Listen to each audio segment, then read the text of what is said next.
2년 사귄 남자친구에게 프로포즈를 받고 처음으로 예비시댁에 인사드리러 간 날입니다. 사귀는 동안 한 번도 양가 부모님을 뵌 적이 없던 터라 굉장히 긴장되는 자리였어요. 왜 그렇게 긴장해? 완전히 얼었네. 그럼 긴장되지. 긴장이 안 되겠어? 잘 봐달라고 만나는 자리인데. 아, 너무 긴장돼. 나 실수하진 않겠지? 그냥 평소 하던 대로 해. 실수할 게 뭐 있어? 소연이 네가 평소 말실수하는 타입도 아니고 덤벙대지도 않는데. 긴장해서 평소 안 하던 짓 할까 봐 그러지. 그러더라도 우리 부모님은 귀엽게 봐주시겠지. 어제도 말했지만 우리 동생 보고 실수하지만 않으면 될 거야. 너무 빤히 쳐다보지 말고 따로 질문하지 말라는 거? 그건 제대로 기억하고 있어. 그럼 됐어. 남자친구에게는 남동생이 하나 있었는데 어렸을 때 열병을 앓은 후 걷지 못하게 되었다고 해요. 그래서 어렸을 때부터 자기를 빤히 바라보는 것도 싫어하고 자신에 관한 질문을 하는 등 호기심을 갖는 것을 극도로 꺼리니 주의해야 한다고 했죠. 그리고 부모님께서도 남동생을 과하게 보호하는 스타일이라 남동생에게만 잘하면 큰 문제 없을 거라며 안심시켰죠. 그렇게 도착한 곳은 도시 외곽에 떨어져 있는 마을로 남자친구의 집은 1층으로 된 단독주택이었습니다.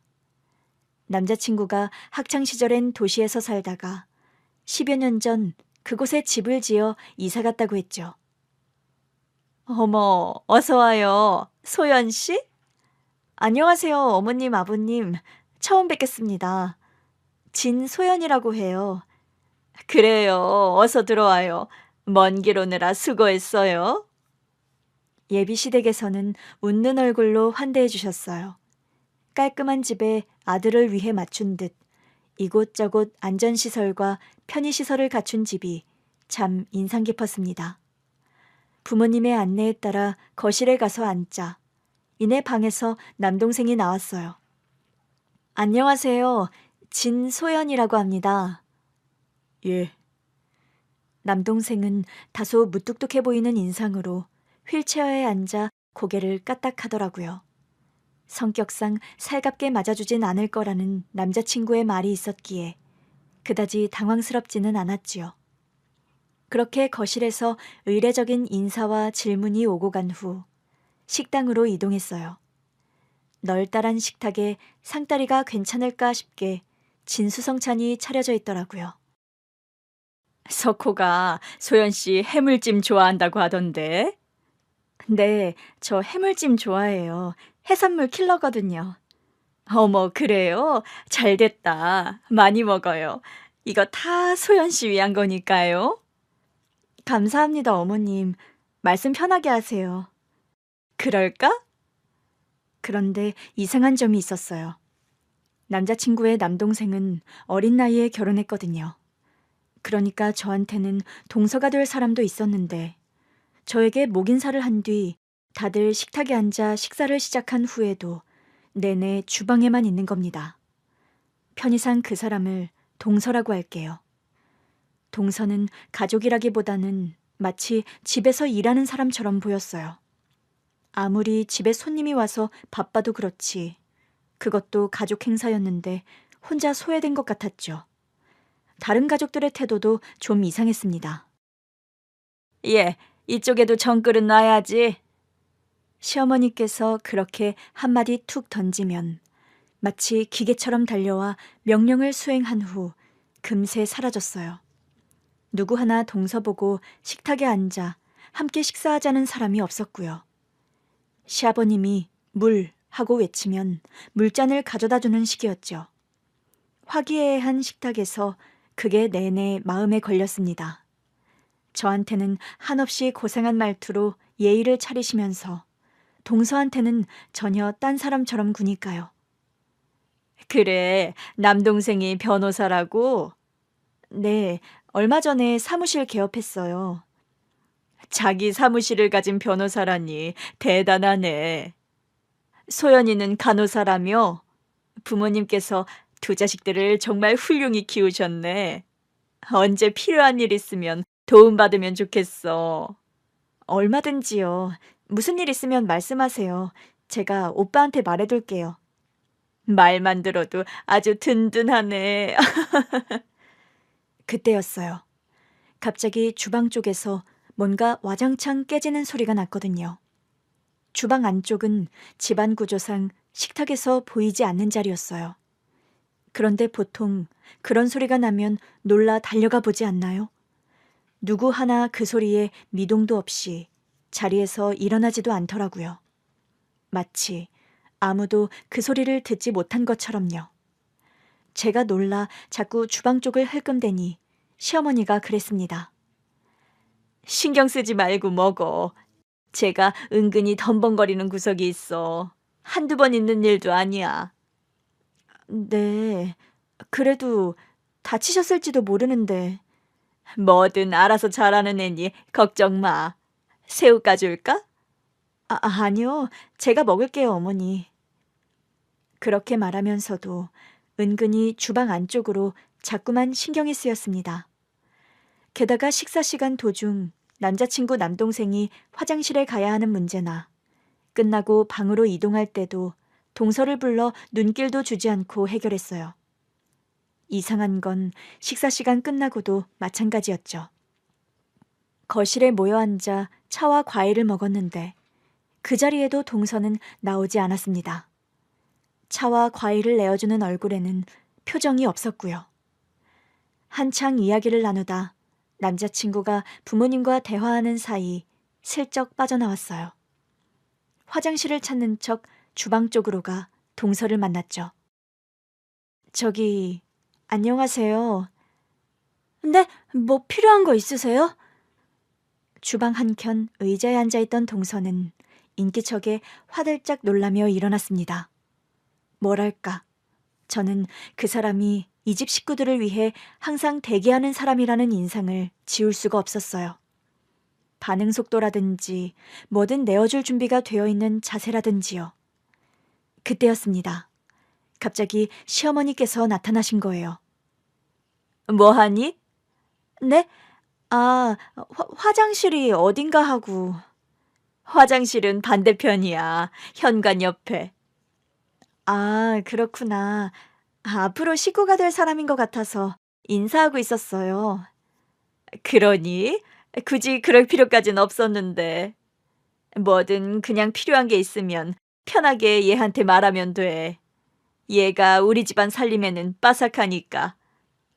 네, 어머니. 그렇게 이상하고도 불편한 만남을 끝내고 돌아오면서 저는 아무래도 이해가 되지 않아 남자친구에게 물었습니다. 오빠, 오빠 동생이랑 결혼하신 그분 말이야. 수키. 수키? 이름이 수키야? 그건 아닌데 어렸을 때부터 그렇게 불렀어. 걔 엄마 이름이 수키였거든. 어? 그분 어머님 이름으로 부른다고? 응, 이상하긴 하지. 근데 하도 어렸을 때부터 그렇게 불러서 입에 붙었어. 원래 이름이 뭐라더라? 미영이었나 하영이었나? 기억도 안 나네. 수키가 왜? 아니, 너무 가족들이랑 동떨어져 있는 것 같아서. 어렸을 때면 인연도 오래된 것 같은데 오히려 되게 남 같고. 어렸을 때부터 그랬어. 걔가 성격이 살갑지 않고 남 어려워하기도 하고 나도 거의 따로 이야기해 본 적이 없어. 그거랑 이거는 별개인 것 같은데. 그래도 그렇지. 어떻게 보면 이것도 가족 행사인데 혼자서만 주방 일하고 식사 시간에 같이 식사도 안 하는 건 좀 이상해. 그런가? 수키 걔는 원래 그래서 나는 생각을 못 했네. 나도 결혼하면 며느리 되는 건데 나도 결혼하면 같이 막 겸상 못하고 그렇게 되는 거 아니야? 뭐? 소연아, 걱정하지 마. 수키랑 너는 다르지. 너는 며느리지만 수키는 며느리라고 하긴 좀 그렇지. 며느리면 며느리지. 며느리라고 하긴 좀 그렇다는 건 뭐야? 걔는 그냥 남동생 간병 때문에 결혼시킨 애라 그냥 간병인 같은 거야. 신경 안 써도 돼. 어? 그게 무슨 말이야? 간병 때문에 결혼시켰다니? 수키 걔가 사실 어렸을 때부터 우리 집에서 딸처럼 컸거든. 그러다가 성인 돼서 그냥 종호랑 결혼시킨 거야. 키워준 은혜 갚겠다고 평생 종호 수발 들겠다고 한 거거든. 그 말은 저도 처음 듣는 말이었어요. 어렸을 때부터 알았다는 말이 어렸을 때부터 함께 자랐다는 것인 줄은 몰랐거든요. 그런데 듣다 보니 더 이상한 거예요. 부모를 잃고 혼자가 된 아이를 가족처럼 돌봐줬다는 건데 딸처럼 여기는 것 같지는 않았거든요. 남자친구는 동서 성격 때문에 그렇게 보이는 것뿐이라며 대수롭지 않게 생각하더라고요. 그렇게 집으로 돌아와 아무래도 이상하다 싶어 엄마한테 이야기를 꺼냈습니다. 다른 일도 아니고 결혼인데 조금이라도 찝찝한 구석이 있으면 안 되잖아요. 엄마, 그 집에 먼저 결혼해 어머님 아버님이랑 같이 살고 있는 며느리 있댔잖아. 그 휠체어 타는 남동생이랑 결혼했다는 그 사람? 안 그래도 너 그 이야기 하면서 참 대단하다 그런 이야기 했잖아. 어린 나이에 경제력도 없고 몸 불편한 사람이랑 결혼한 거 아니냐면서. 응. 근데 막상 만나보니까 분위기도 그렇고 좀 이상해.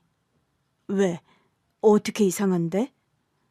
나는 어린 나이에 그렇게 결혼했다고 하니까 대단한 수뇌보, 사랑, 뭐 그런 쪽으로 생각했거든? 근데 그 여자도 그렇고 그 집 식구들도 그렇고 완전히 서로를 남대하듯 하더라니까. 나는 그냥 그 집에서 주방일 해주는 여자인 줄 알았어. 그래? 그건 좀 그렇네. 하나를 보면 열을 난다고. 나중에 너를 그렇게 대할지도 모르고. 그러니까 나한테는 엄청나게 웃어주시고 환대해주시긴 했는데 그게 다 거짓말일 것 같다는 생각이 드는 거야. 그리고 나 오빠도 좀 다시 봤잖아. 석호를? 아니, 오빠도 그게 이상하다고 생각하지 못한다는 게 좀 그랬어. 게다가 그 사람도 멀쩡한 이름이 있을 텐데 수키라고 부르더라니까. 그 여자 엄마 이름이래. 어머님께서 어렸을 때부터 그렇게 불렀다고. 자기도 그렇게 불러서 이젠 진짜 이름이 뭔지도 헷갈려하고. 수키? 응, 되게 웃기지. 사람을 뭐 그렇게 대하냐? 그런데 제 이야기를 듣던 엄마의 낯빛이 금세 어두워졌습니다. 그리고 잠시 그 수키라는 이름을 곱씹더니 그러시더라고요. 그러고 보니 시간이 벌써 이렇게 됐네. 응? 엄마 친구 말이야. 너 기억 안 나? 수키 이모. 왜 너 초등학교 때 머리 곱슬머리에 보라색 립스틱 바르고 다니던 우리 집 불났을 때 잠시 그 집에서 살았잖아. 맞아. 기억나. 맞네. 그 이모 이름이 수키였다 참. 병에 걸려 돌아가셨다던. 그러고 보니 아영이. 엄마의 말에 저도 불현듯 떠오른 사람이 있었습니다. 바로 그 수키 이모 딸이었던 아영이었어요. 저보다 1살 어린 애였는데 수줍음이 많고 참 귀여운 애였습니다. 이웃집이기도 했고 우리 집에 불이 났을 때 잠시 그 집에 신세진 적이 있거든요. 그게 제가 초등학교 저학년 때의 일이었어요. 그 후 갑자기 수키 이모의 사정으로 이사를 하게 되면서 멀어진 후 연락이 끊겼지만요. 잊으려야 잊을 수가 없는 게 우리 가족이 특히 신세를 많이 진 분이었습니다. 소연아, 혹시 그 애가 아영이 아니야? 글쎄, 잘 모르겠던데. 어렸을 때니까 얼굴 봐도 잘 모를 수 있잖아. 그건 그렇지. 근데 인상도 그렇고 내가 기억하는 아영이랑은 너무 다르던데. 세월이 흘렀잖아. 갑자기 좀 신경이 쓰이네. 엄마 이름이 수키란 것도 그렇고 부모 잃고 그 집에서 살았다는 것도 그렇고 말이야. 그러게. 그 애가 진짜 아영이면 엄마는 좀 마음이 너무 아플 것 같은데. 그건 그렇지. 저와 엄마는 잠시 할 말을 잃었습니다. 그 애가 정말 아영이라면 그렇게 살고 있으면 안 되는 거였거든요. 엄마는 아무래도 마음이 쓰였는지 그날 밤 잠을 설쳤고 이른 아침 제 방에 찾아왔더라고요. 소연아, 아무래도 좀 알아봤으면 좋겠어. 그 애가 아영이인지 아닌지. 갑자기 꿈에 수키도 보이는 게 아무래도 너무 신경이 쓰여. 수키 이모가 꿈에 나왔어? 엄마가 어제 너무 신경 썼나 보다. 내가 다시 알아볼게. 너무 걱정하지 마. 설마 아영이려고. 엄마가 너무 불안해하기도 하고 저도 아무래도 이상하다 싶어 다시 예비시댁을 찾았습니다. 예비시댁에서는 다음날 갑자기 다시 찾은 저를 보고 놀랐지요. 무슨 일이야? 뭐 놓고 간 거 있어? 네, 어머니. 제가 귀걸이를 하고 갔는데 한쪽이 여기서 빠졌나 하고요. 어머, 그런 게 있으면 말하지. 내가 찾아뒀다 석호통에 줄 텐데. 여기까지 찾아온 거야? 괜히 수고스럽게 해드리고 싶지 않아서요. 어머님 허리도 안 좋으신데 작은 귀걸이 찾는다고 고생하실까 봐. 실례가 안 된다면 제가 들어가서 좀 찾아봐도 될까요? 그래, 그래. 어서 들어와. 아침은 먹었고? 네, 먹었어요. 저는 아무렇지 않게 잃어버린 귀걸이를 찾는 척 들어가 집안을 둘러보았습니다. 거실에는 남자친구 남동생과 시아버지께서 텔레비전을 보고 계셨고 동서는 아니나 다를까 그 자리에 없었죠. 저는 가볍게 두 사람과 인사를 나눈 후 거실에서 귀걸이를 찾는 신용을 했어요. 그리고 제가 가본 곳들을 다 가봐야 한다는 핑계를 대며 화장실도 가고 동서가 있는 주방에도 접근할 수 있었죠. 저기요. 네? 혹시 이름이 어떻게 돼요? 네? 이름이요. 그쪽 이름. 그건 왜... 아, 일단 이거 받아요. 여기 우리 집 주소랑 제 번호거든요. 시간 될 때 우리 집에 좀 올래요? 이걸 왜... 그러니까 제가 더 설명하려던 찰나 어머니께서 주방으로 들어오셨습니다. 저는 황급히 쪽지를 준 동서의 손을 밀어 숨기게 했어요. 다행히 어머님께서는 눈치를 채지 못한 것 같았죠. 소연아, 찾았니? 네? 아, 아니요. 여기에도 없어요, 어머니. 없겠지. 수키 제가 청소를 얼마나 깨끗이 하는데. 수키, 넌 봤니? 작은 진주가 달린 귀걸이 하나를 떨어뜨렸다는데. 아니요, 못 봤어요. 여기까지 찾았는데 없는 걸 보면 아무래도 석호 오빠 차에서 떨어뜨렸나 봐요. 그러게, 아끼는 건가 보네. 이렇게 아침부터 찾으러 다니는 거 보면. 아, 아버지가 대학 들어간 기념으로 사주신 거라. 그래? 그럼 귀한 건데. 이 집에서 찾으면 꼭 내가 따로 빼둘게.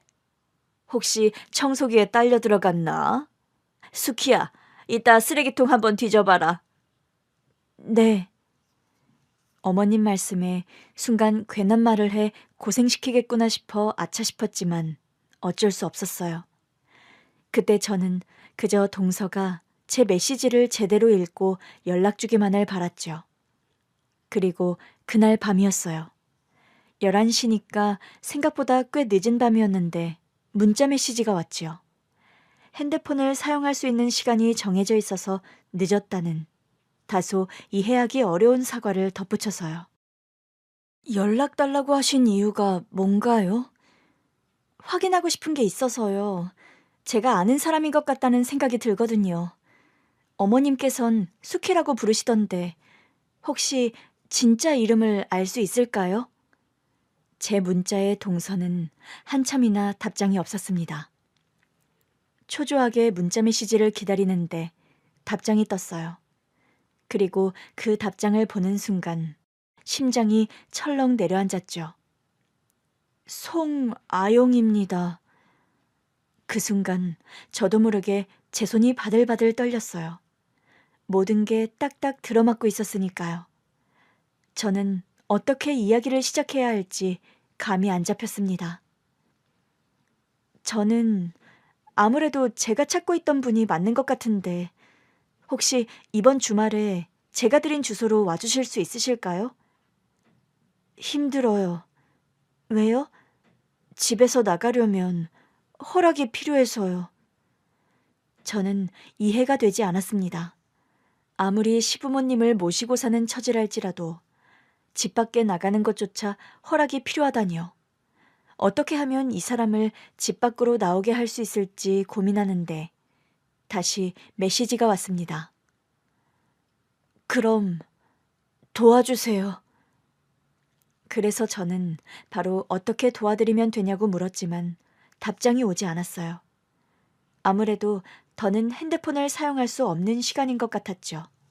저는 엄마에게 이 사실을 알리고 밤새워 궁리했습니다. 그리고 아이디어 내기를 예비 신랑을 통해 일부러 어머님이 안 되는 시간을 골라 어쩔 수 없이 동서가 저와 외출할 수밖에 없는 시간을 만들기로 한 거예요. 수키, 쟤를 데리고 나가고 싶다고? 네, 어머니. 저희 엄마가 시댁 식구들께 드릴 선물을 사고 싶으시다는데 취향도 뭣도 알 수가 없어서요. 동서는 그 집에서 며느리로 산 세월이 있으니 아무래도 가족들 취향을 잘 알 것 같은데 도움을 받아도 될까요? 수키는 글쎄다. 남들이랑 어울리고 그러는 애가 아니라서 도움이 될까 싶은데 성격이 좀 그래서 괜히 사부인한테 욕보일 것 같아서 말이야. 전에 보니까 그런 분은 아니신 것 같던데요. 결혼하면 앞으로 형님 동서해야 하는 처지인데다가 제가 여러모로 도움을 받아야 할 것 같아 미안하기도 해서요. 그리고 친해지는 계기도 필요하고요. 소연이 너는 늦게 들어왔다고 수키 눈치 볼 필요 없어. 그래도 네가 손윗 사람인데 아무튼 그럼 내가 수키한테 말해서 늦지 않게 그곳으로 가라고 하마. 다행히 그 작전은 먹혀들었고 동서를 저희 집으로 데리고 올 수 있었습니다. 집에서는 엄마가 초조하게 동서를 기다리고 있었고요. 약속 장소에서 만나 집으로 가는 내내 동서는 아무 말이 없었습니다. 이상한 핑계를 대서 집 밖으로 나오게 한 것인데도 궁금한 것도 없는 것 같았어요. 대신 바쁘게 창밖을 내려다보더라고요. 여긴 처음 와보는 거예요? 그냥 집 밖에 나온 지 너무 오랜만이라서요. 왜 안 나오는 거예요? 두 분 눈치 보여서요? 나갈 일이 없어요. 친구도 없고 만날 사람도 없고 갈 곳도 없는데 나갔다 온다고 하면 엄마가 안 보내주시거든요. 동서는 덤덤하게 그런 이야기를 했습니다. 시어머니를 엄마라고 부르는 모양이었어요. 어렸을 때부터 그 집에서 딸처럼 자랐기 때문이겠죠. 저도 더는 질문을 하지 않고 집으로 데려왔습니다. 엄마는 저를 따라오는 동서를 빤히 바라보더니 조금 혼란스러워하는 것 같더라고요. 제가 바로 알아보지 못했던 것처럼 분위기가 너무 다르니 엄마도 긴가민가 하셨던 거죠. 안녕하세요. 형님 어머님이시라고. 이건 어머님께서 챙겨 보내주신 거예요. 네, 고마워요. 이리 와서 앉아요. 감사합니다. 실은 내가 아가씨를 만나고 싶어 우리 딸한테 부탁한 거거든요. 아무래도 아가씨가 내가 아는 그 아이인 것 같아서. 듣자 하니 어머님께서 어렸을 때 돌아가셨다던데 혹시 어머님 성함이 서, 숙자, 희자 아니었어요? 서숙희. 아, 맞아요. 저희 어머님 서숙희였어요. 어머, 그럼 혹시 아영이? 송아영이라고 숙희 언니한테 딸 하나가 있었는데 그것도 맞아요. 제가 송아영이에요. 그럼 혹시 나 기억 안 나요? 그 외에 우리 집 홀라당 불타서 그 집에서 신세진 적이 있는데 우리 딸이랑 서로 언니 동생하고 얘 아래로 아들도 하나 있거든요. 우리 아들이 그 집에서 아영이가 그린 그림을 찢어 난리가 난 적도 있는데 또 어머 얘 무슨 일이 있었지?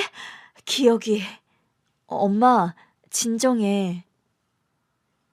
엄마는 동서가 수키 이모의 딸이라는 것을 확신하며 흥분했어요. 그런데 이야기를 잠자코 듣고 있던 동서가 동요하기 시작한 겁니다. 감정이 없나 싶게 한결같이 같은 표정을 짓고 있던 동서가 다소 놀란 듯 엄마를 바라보는 거예요. 나 기억나요? 아, 소연 언니, 대연이. 그 아이 입에서 제가 말한 적도 없는 남동생 이름이 튀어나온 순간 저도 얼마나 놀랐는지 모릅니다. 그 애는 기억 속 그 아영이가 맞았던 거예요. 엄마는 놀라 입을 떡 벌리다가 오열하며 덜덜 떨리는 손으로 아영이를 품에 안았어요. 어머, 아영아. 어머, 어떡해. 우리 수키 언니 딸, 네가 그 아영이 맞는 거야? 현자 이모? 어머, 그래. 내가 현자 이모야. 너 나 기억해? 기억이 나니? 엄마는 동서를 품에 안고 정말 엉엉 울었습니다. 그리고 엄마 품에 안겨 얼떨떨하게 있던 동서의 눈에도 눈물이 흐르기 시작했어요. 그 예쁘고 곱던 귀여운 아영이가, 사랑스러운 요정 같던 그 아영이가 왜 이렇게 됐을까요? 제가 아영이를 처음 기억하는 것은 6살 무렵이었습니다.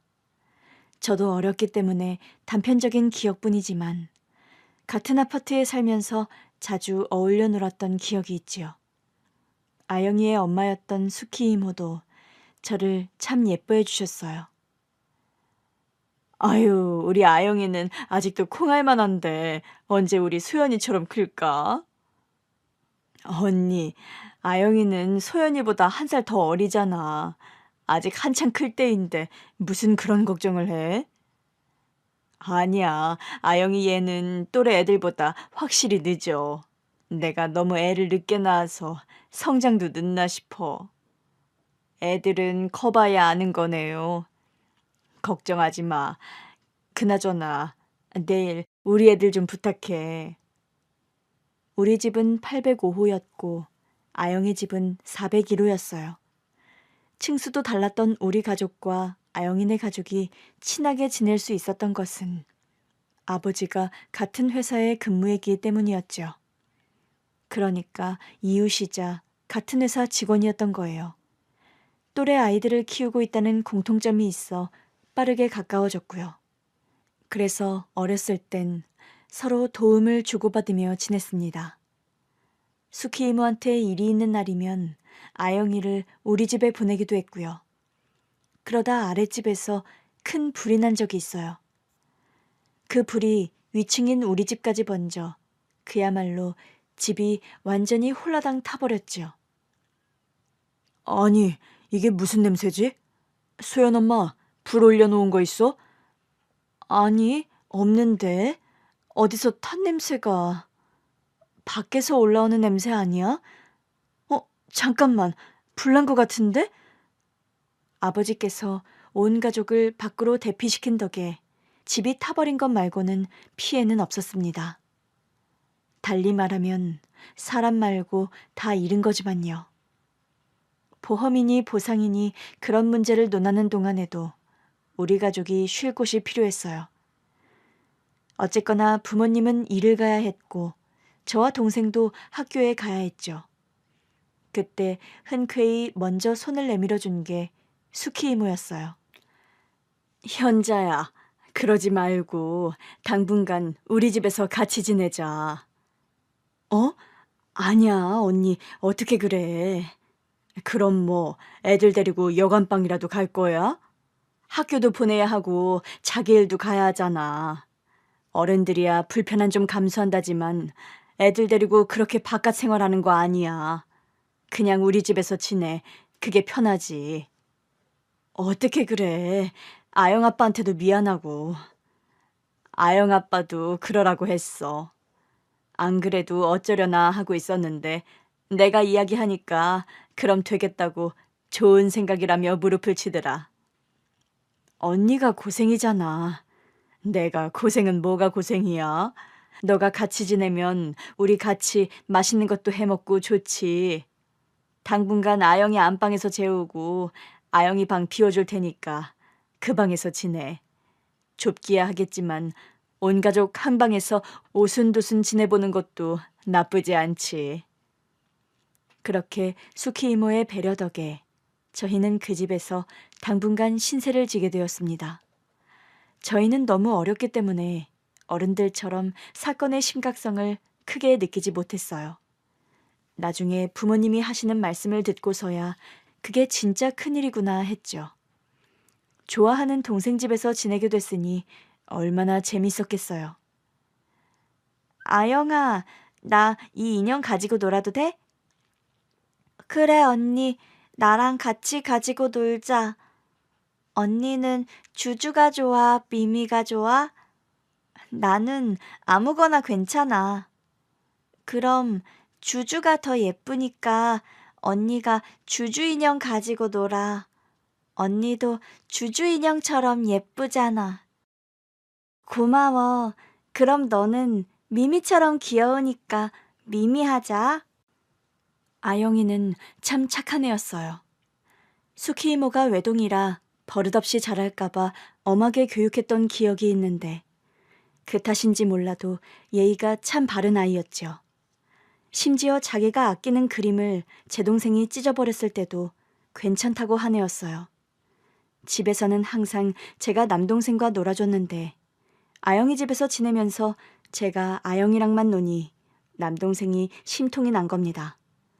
그래서 아영이가 학교에서 상 받은 그림을 실수로 찢어버린 것이죠. 남동생도 어려서 제대로 사과하지 않고 소리 높여 울기 바빴는데 두동강이 난 그림을 보고 아영이는 눈물이 그렁그렁한 눈으로 간신히 괜찮다고 대답했죠. 그 표정과 그때 느꼈던 감정만큼은 지금도 선명히 기억하고 있습니다. 엄마가 아영이를 보고 어린데 어른스럽다고 한 말의 의미를 정확히 이해했던 날이었으니까요. 아영아, 오늘 많이 속상했지? 응? 아니야. 그림은 또 그리면 되잖아. 대연이가 일부러 그런 것도 아닌데 뭐. 아영이, 너는 참 대단하다. 나였으면 내 동생이지만 때려주고 싶어서 엉엉 울었을 텐데. 나도 눈물이 쬐끔 났어. 쬐끔 났잖아. 나는 펑펑 울었을 것 같은데. 멋있었어. 나 최고야? 응, 너 최고야. 얼마만큼? 하늘만큼, 땅만큼. 우와, 언니도 최고.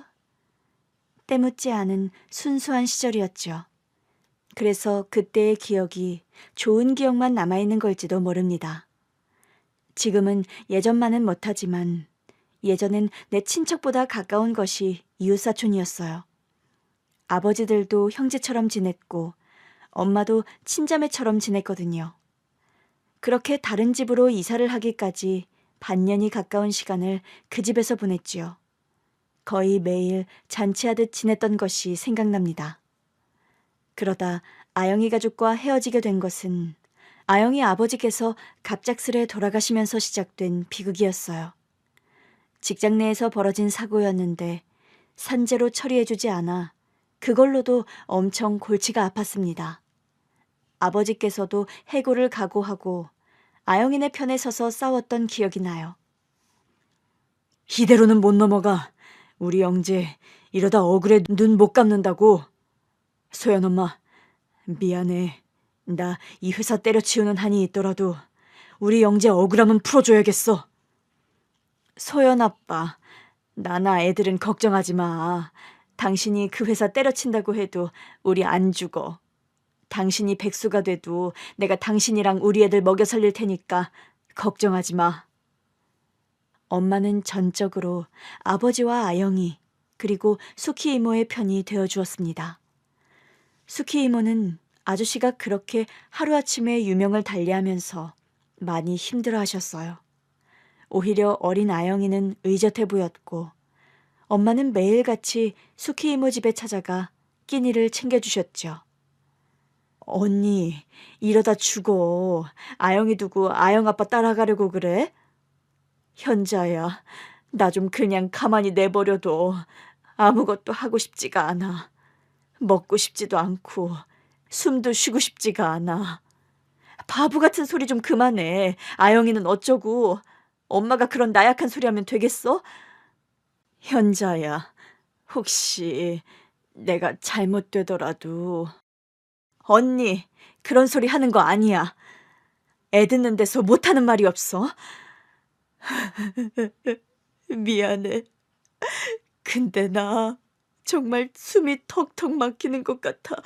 못 살겠어. 너무 괴로워. 우리 아영 아빠 불쌍해서 어떡해. 우리 아영 아빠 눈도 못 감고 갔어. 그러니까 더 힘을 내서 살아야지. 아영 아빠 억울하게 눈 감고 저 세상에서 이 꼴 보면 얼마나 속이 터지겠어. 자기도 어쩔 수 없는 일이었는데 남은 언니랑 아영이마저 잘못되면 아영 아빠 더 억울해 미치고 팔딱 뛸 노릇이지. 수키 언니, 정신 똑바로 차리자. 언니가 정신 똑바로 차려야 언니도 살고 아영이도 살아. 살자, 응? 살아보자. 내가 도와줄게. 엄마가 수키 이모를 위로하는 동안 저는 아영이 방에서 아영이와 함께 있었어요. 아영이는 울지도 않고 좋아하던 인형을 안고 앉아 있었죠. 저도 그때 어렸지만 말하지 않아도 위로하는 법을 알게 되었어요. 아영이의 머리를 가만히 쓰다듬어 주거나 안아주는 것으로요. 다행히 저희 아버지를 비롯해 아영이 아버지 편에서 싸워주신 분들 덕분에 아영이 아버지는 산재 처리가 되었고 적절한 보상을 받을 수 있게 되었습니다. 이미 아저씨는 세상에 없으니 적절한 보상이라는 말은 어울리지 않지만요. 하지만 비극은 끝난 것이 아니었습니다. 수키 이모 건강이 크게 나빠져서 아영이 외할머니가 있는 곳으로 가게 된 거예요. 언니, 꼭 그렇게 가야겠어?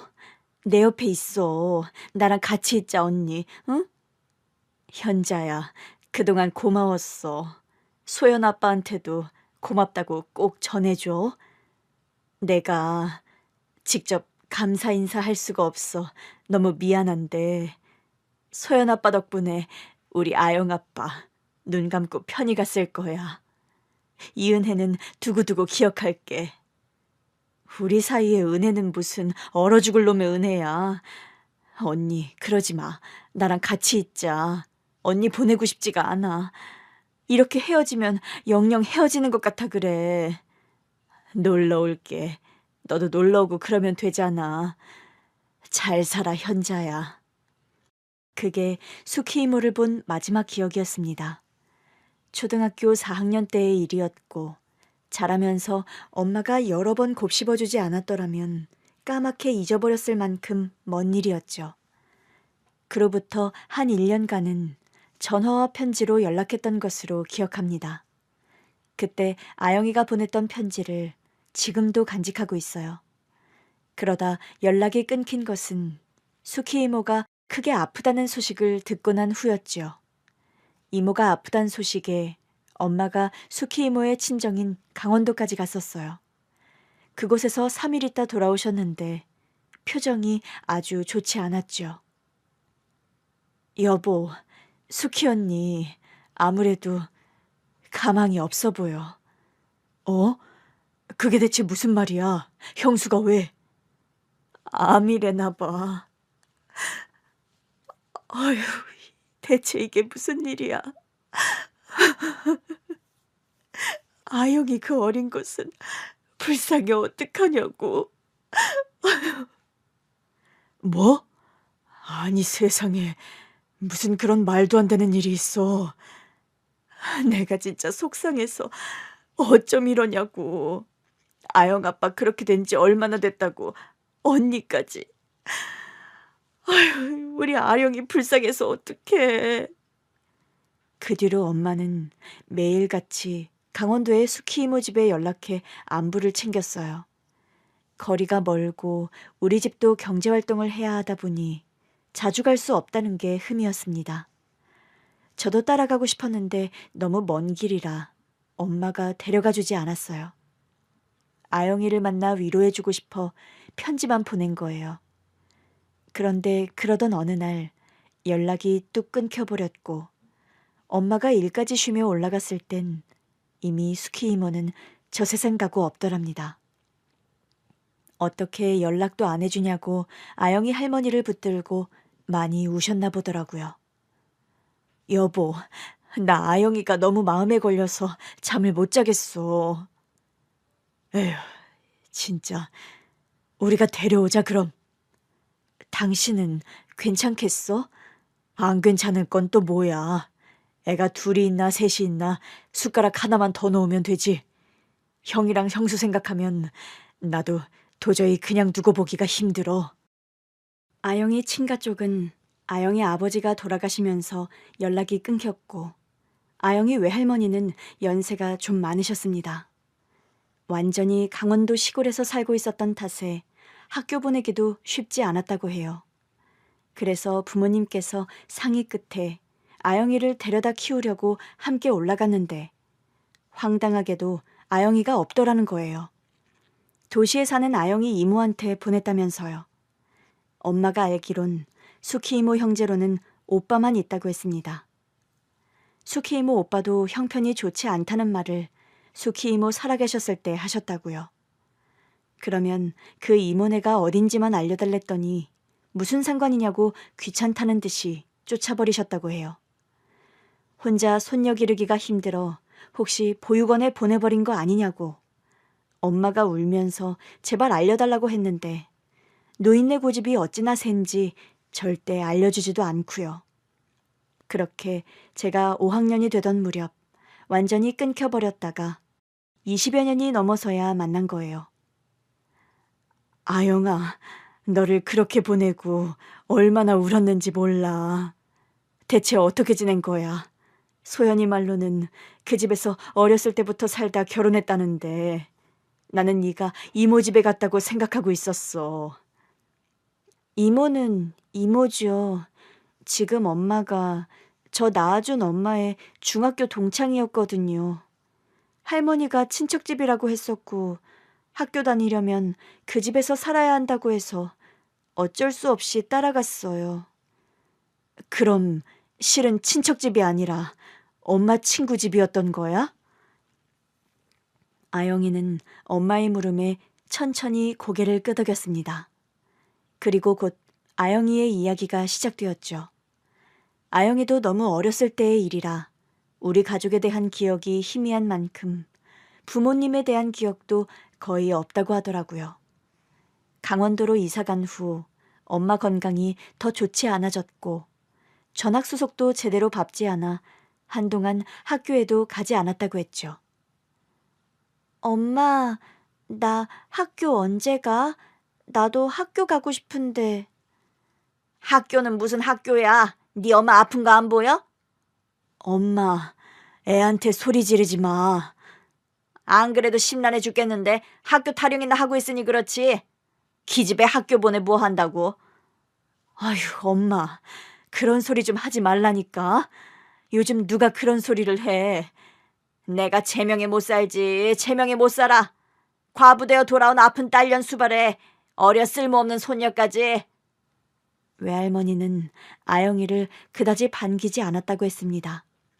그러니 아영이도 외할머니와 사이가 대면대면했던 것이고요. 수키 이모가 죽고 난 후 얼마 뒤 이모라는 사람이 왔답니다. 따라가면 학교도 갈 수 있다고 집에 오빠들도 있어 좋다고 가라고 했대요. 그렇게 그 집에 양딸로 가게 된 건데 나중에야 할머니가 엄마가 남긴 재산 일부와 함께 자신을 그 집에 보낸 걸 알게 된 거예요. 시어머니는 엄마의 부고 소식을 듣고 장례식장을 찾았다가 외할머니와 이야기를 나눈 끝에 혼자 남은 아영이를 데려가기로 결정한 것이고요. 여기까지만 들으면 시어머니가 대단한 선행을 한 것 같지만 실상은 그게 아니었습니다. 그러니까 수키 이모가 남긴 돈을 그 집에 주고 너를 맡겼다고? 석호 오빠 집에? 주변에다는 입양한 딸이라고 하면서 키웠어. 할머니 말대로 학교는 갈 수 있었는데 상황이 그리 좋지는 않았지. 아영이는 씁쓸한 표정으로 잠시 말을 잇지 못했습니다. 힘들었던 지난날이 떠오른 탓이었겠죠.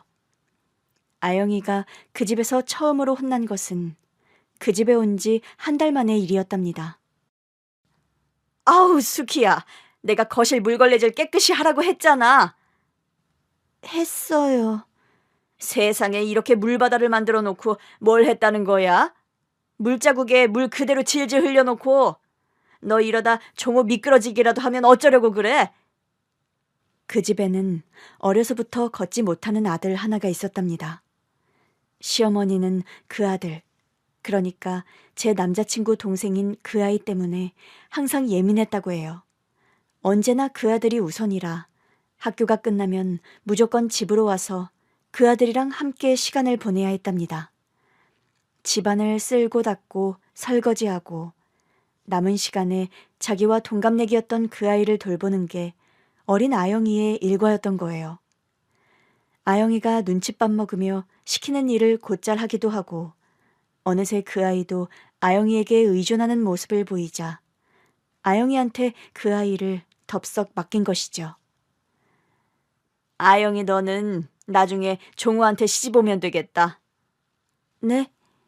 지금부터 그리 죽이 잘 맞는데 결혼하면 얼마나 보기 좋겠어. 그땐 내가 너 파양에 며느리 삼아야지. 어려서부터 그런 말을 자주 들었다고 해요. 그도 모자라 먹여주고 키워준 것을 들먹이며 꾸준히 죄의식을 덮어씌운 것이지요.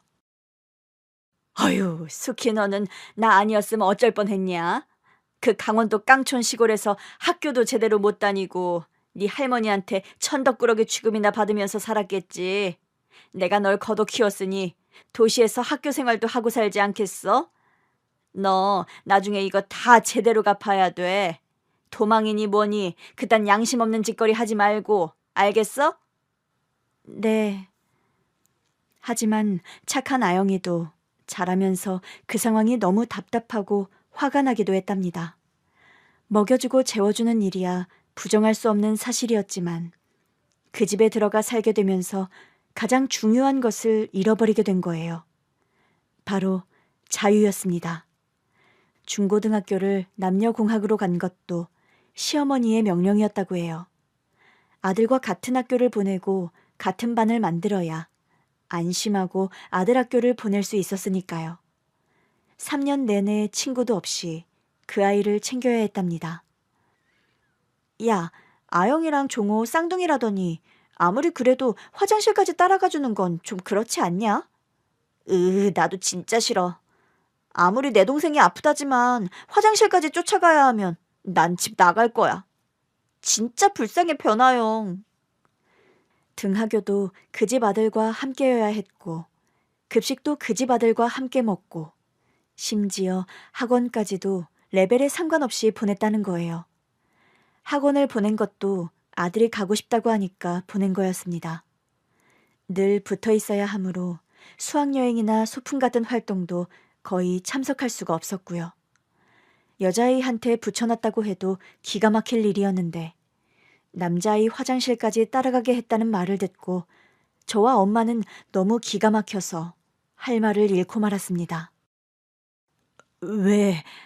아니, 왜 그렇게 살았어? 왜 그렇게 미련하게 살았어, 아영아? 그래도 고아된 저 먹여주고 재워주시고 한 건 맞았으니까요. 갈 곳도 없었고요. 사춘기를 혼자 심하게 앓고 고등학교 때 딱 한 번 가출하려고 마음먹은 적이 있어요. 근데 아무리 생각해도 갈 곳이 생각이 안 나더라고요. 그때 이모랑 소연 언니 생각을 하긴 했는데 여전히 그곳에 살고 있을지 모를 일이고 갑작스레 가봤자 저를 받아주지도 않을 텐데 곤란하게 해드리고 싶지도 않았고요. 그래도 왔어야지. 일단 우리를 찾았어야지, 이거사. 객관적으로 생각해봐도 먹고 살려면 그 집에 남아있는 게 맞는데 도저히 너무 힘들어서 못 살겠다 싶어 밤중에 몰래 나가려고 했거든요. 그렇게 가출을 결심한 아영이가 조심스레 현관을 나서려던 순간이었답니다. 둘째 아들 방문이 열리더니 휠체어 밀리는 소리가 들리더래요. 들켰다는 생각이 들어 가슴이 철렁 내려앉았는데 아영이 쪽으로 주머니 하나가 툭 하고 떨어졌대요. 뭔가 싶어 보니 적지 않은 돈이 들어있었답니다. 가져가. 이걸 왜... 너 돈도 없을 거 아니야. 무슨 돈으로 나가려고. 그러니까 왜 나한테 이걸 주는 건데? 미안해서. 어? 잘 살아. 나야 너 없이 좀 힘들겠지만 너는 나 없으면 자유롭게 잘 살겠지. 종호야. 내가 걸을 수 있었더라면 좋았을 텐데. 그럼 너한테 이렇게 미안해하지도 않아도 됐을 텐데. 엄마 깨기 전에 얼른 가. 자유롭게 살아, 아영아. 아영이는 그 돈을 가지고 집을 나섰대요. 그리고 집에서 멀지 않은 곳에서 찬바람을 쐬고 오랫동안 앉아있다가 새벽에 그냥 그 집으로 다시 들어갔답니다. 종호 때문이었어요. 그 집에서 나를 수키가 아니라 아영이라고 불러주는 사람은 종호 하나였거든요. 아무리 그래도 그렇지. 종호는 다리도 아프지만 마음도 아픈 애라. 아무리 극진한 보살핌에 관심을 받는 그 집 친아들이라도 저랑 처지가 그리 다르진 않았으니까요. 그냥 그 애가 불쌍하고 그 애가 신경 쓰여 떠나지 못하는 저도 불쌍하고 그래서 돌아갔어요. 그 집에 남기로 하면서 아영이는 꿈도 없이 그렇게 살았답니다. 성인이 된 후 얼마 안 돼 시부모님은 정말로 아영이를 파양하고 둘째 아들이랑 결혼을 시켰대요. 말로는 딸 같은 며느리 들여 평생 가족하고 싶었다고 포장했지만 남자친구가 한 말처럼 아픈 아들 평생 간병이나 하고 살라고 족쇄를 채운 것이었죠. 그때도 둘째 아들이 울면서 부탁하더랍니다. 아영아, 제발 그냥 나가. 나 너랑 결혼 안 해. 너가 왜 나랑 결혼해? 나 같은 거랑. 내가 엄마 아빠한테 말했어. 너랑 결혼 안 한다고. 제발 그냥 나가. 도망이라도 쳐. 종호야, 내가 어딜 가겠어. 나는 갈 곳도 없고 갈 수 있는 데도 없어. 오랜 속박은 사람을 무력하게 만드는 법이었습니다. 도망도 살고자 하는 의욕이 있을 때나 가능한 일이었어요. 후에 알게 된 사실이지만 아무래도 이상해 정신과 상담을 했더니 아영이는 오랜 우울증을 가지고 있었습니다. 도망치고 싶지만 도망갈 수 없었던 걷지 못하는 둘째 아들에게 자기 자신을 이입한 거예요. 그렇게 또 10년을 훌쩍 넘게 그 집에서 살았답니다. 도망칠 생각도 없이 그 집안에 딱 맞춘 가전처럼 굴면서요. 행복하진 않았어도 못 견디게 괴롭진 않았어요, 이모. 그래도 처음으로 나를 알아주는 사람이 있을지도 모른다는 생각에 변아영이 아니라 송아영이라는 이름을 써봤어요. 나를 알아봐줘서 너무 고마워, 언니. 내가 수키 언니를 어떻게 봐. 네가 이렇게 살고 있었는데 나중에 무슨 염치로 수키 언니를 보냔 말이야. 엄마도 저도 아영이가 그 집에서 나왔으면 하고 바랐어요. 아무리 그래도 모르면 모를까 아영이를 그 집에서 살게 하고 싶지 않았습니다. 둘이 합심해 설득하자 아영이는 깊은 생각에 잠긴 듯하다 어렵게 입을 열었죠. 이모, 그럼 저 좀 도와주세요. 그래, 말만 해.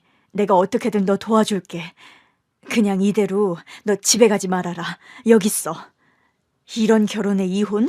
그거 식은 죽 먹기야. 태연이가 변호사 됐어. 우리한테는 일도 아니다. 그게 아니라 아영이는 이혼을 원하는 것이 아니었습니다. 남편인 둘째 아들과 함께 그 집에서 나오는 것을 원했어요.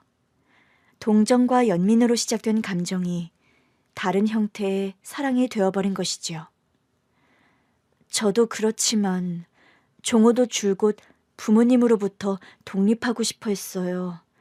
하지만 그 몸으로 어떻게 꿈이나 꾸겠어요.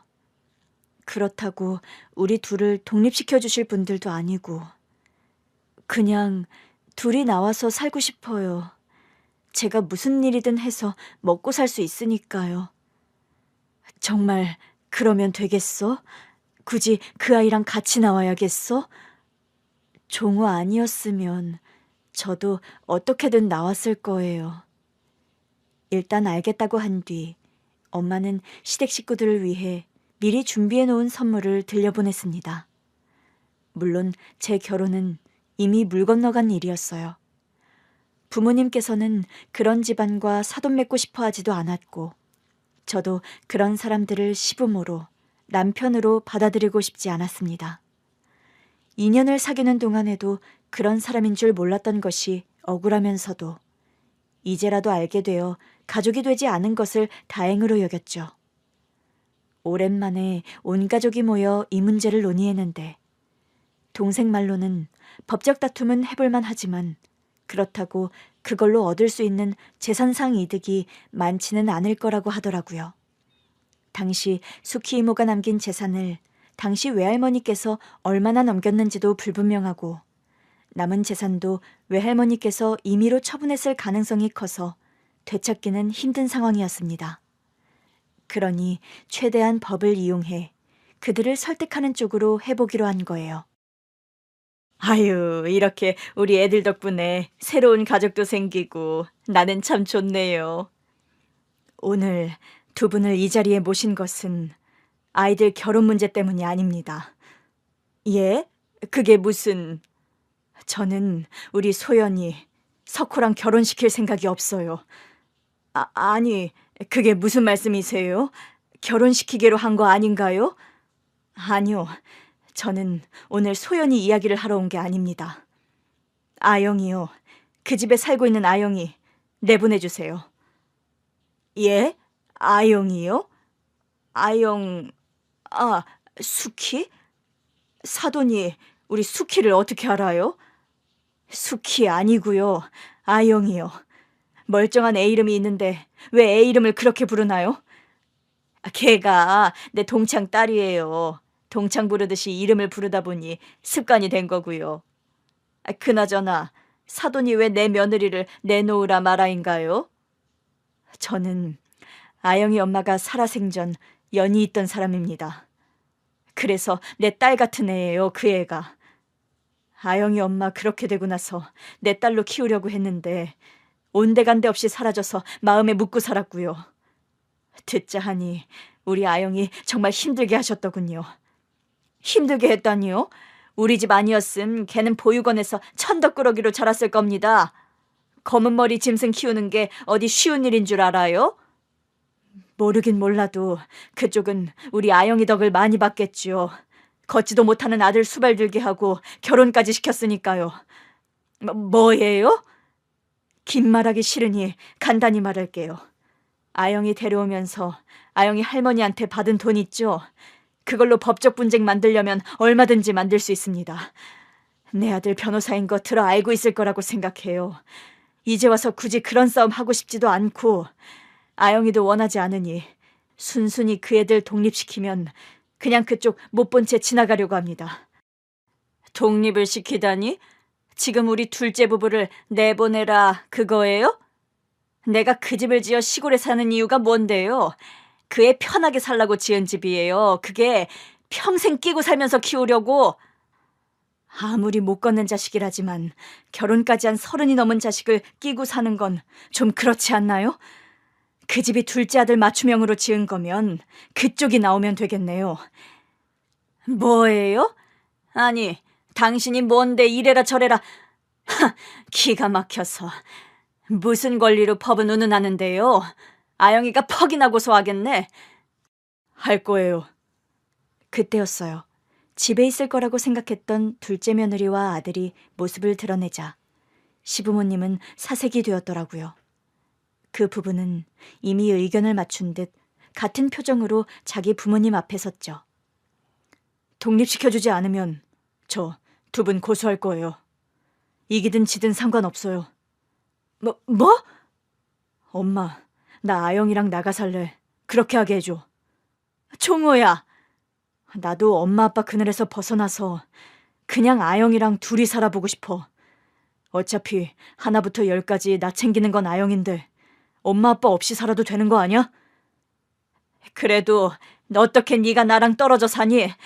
나는 너 걷지 못한다는 거 안 순간 평생 죽을 때까지 너를 안고 가려고 했는데 나 안고 갈 사람은 엄마가 아니고 아영이야. 그리고 아영이한테 미안해서 이대로는 안 되겠어. 적어도 아영이 웃게 하려면 엄마 품에서 내가 나와야 해. 변종호! 그동안 키워주신 거 감사해요. 근데 그 은혜는 저도 충분히 갚았다고 생각해요. 그러니 더는 엄마랑 아빠한테 죄책감 느끼지 않고 후련하게 떠나고 싶어요. 그냥 허락해 주세요. 아영이는 끝까지 예의가 발랐습니다. 그렇게 힘들게 했던 두 사람에게 이성을 잃지 않고 원망을 내뱉지 않을 수 있다니. 많이 변했다고 생각했지만 그 어린 시절의 아영이 그대로였죠. 그 자리는 아수라장이 되어 그렇게 해산되었지만 얼마 후 오빠로부터 합의서를 받아냈다는 연락을 받았어요. 아들 명의로 된 집을 받고 두 사람은 독립하기로 한 것이죠. 그리고 직장이 필요하게 된 아영이를 오빠가 고용해 주었습니다. 언니, 고마워. 언니 아니었으면 내가 어떻게 그 집에서 나왔겠어요. 나를 알아봐주고 내게 관심 가져줬으니 가능했지. 다 네가 살려고 그랬던 거지. 아님 하늘에 있는 수키 이모가 나를 너에게 데려갔던지. 나 때문에 석호 오빠랑 헤어졌는데 그게 어떻게 너 때문이야. 너 덕분이지. 솔직히 그때 너한테 아무렇지 않게 수키라느니 자기 동생 수발들로 결혼시킨 거라느니 그런 소리 하는 거 듣고 정 떨어졌어. 솔직히 그렇게 힘들진 않아. 2년의 세월이니 아쉽긴 해도 내 걱정하지 말고 네 걱정이나 해. 이제 진짜 시작이잖아, 아영아. 잘 살게. 솔직히 이제 좀 숨통이 트이는 것 같아. 나는 내가 이걸 원하는지도 모르고 살았는데 막상 결심을 하고 나니까 이게 행복인가 싶어. 다행이다. 정말 다행이야, 아영아. 수키 이모가 하늘에서 보고 있다면 이제야 마음을 놓을 겁니다. 아영이가 정말 환하게 웃었거든요. 남자친구, 아니 이제 전 남자친구가 된 사람은 지금도 종종 연락이 오고 있어요. 자긴 잘못이 없는데 왜 부모님이 한 일로 파혼까지 해야 하느냐고요. 막말로 아영이는 종호를 포기하지 않았는데 어떻게 자기를 그렇게 포기할 수 있냐며 아직도 상황 파악이 안 되는 것 같았죠. 아영이 아니면 어쩔 뻔했나요? 그런 사람이랑 평생을 약속할 뻔했으니까요. 모르긴 몰라도 이 신기한 인연이 적어도 세 사람의 인생을 구한 건 맞는 것 같습니다. 언젠가 이 일도 먼 과거가 되어 추억할 수 있는 날이 오겠지요.